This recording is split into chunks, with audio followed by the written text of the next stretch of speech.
sekalian di rumah, bagaimana kabarnya sampai saat ini? Semoga dalam keadaan sehat bersama keluarga di rumah.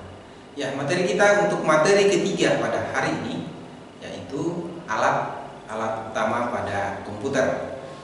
Sebelum kita masuk pada materi kita, mari kita awali dengan berdoa.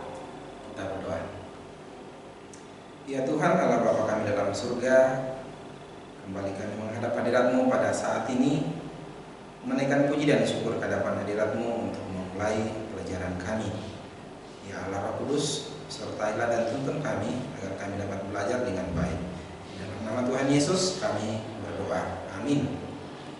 Ya, kita langsung saja masuk pada materi kita, yaitu alat-alat utama pada komputer.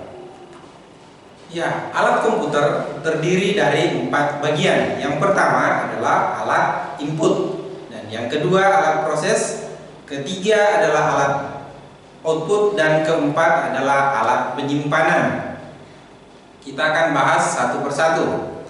Alat input yaitu alat yang digunakan untuk menginput data ke dalam sebuah komputer. Contohnya, yang pertama itu ada keyboard. Kita lihat gambar berikut. Keyboard berfungsi untuk menginput data yang berupa angka, huruf, ataupun simbol. Dan yang kedua adalah mouse. Perhatikan gambarnya. Mouse berfungsi untuk menggerakkan pointer atau menunjukkan posisi di mana kita akan meletakkan data yang akan diinput. Dan yang ketiga adalah scanner. Scanner berfungsi untuk menginput data berupa gambar. Dan yang keempat adalah light pen. Light pen ini berfungsi untuk mendesain atau memodifikasi gambar pada screen atau monitor. Light pen ini mempunyai sinyal yang akan dipancarkan ke dalam komputer. Dan yang kelima adalah barcode scanner ya.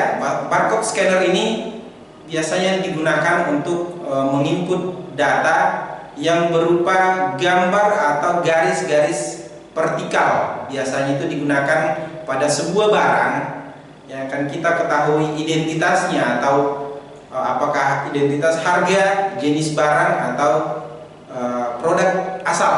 Dan yang keenam adalah joystick. Joystick ini biasanya digunakan orang untuk main game. Oke, dan lain-lain. Yang kedua adalah alat proses. Alat proses yaitu alat yang bekerja untuk memproses data yang kita sudah input tadi melalui alat-alat inputnya. Contohnya ada power supply. Power supply ini bertujuan atau berfungsi untuk mengatur arus atau daya yang masuk ke dalam sebuah komputer. Yang kedua adalah motherboard. Motherboard ini merupakan satu papan yang berisi tentang komponen-komponen yang ada di dalam komputer.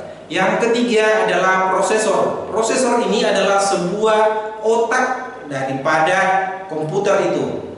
Jadi di prosesor itu ada sebuah keping berbentuk kotak dan merupakan otak dari komputer itu bekerja. Nah, yang keempat adalah PGA. PGA ini berfungsi untuk mengatur resolusi atau grafik daripada komputer itu. Semakin besar dia punya PGA, semakin bagus kualitas gambar komputer itu.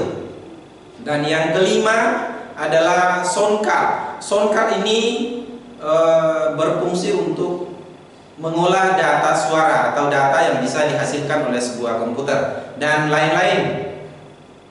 Ya, kita lanjut.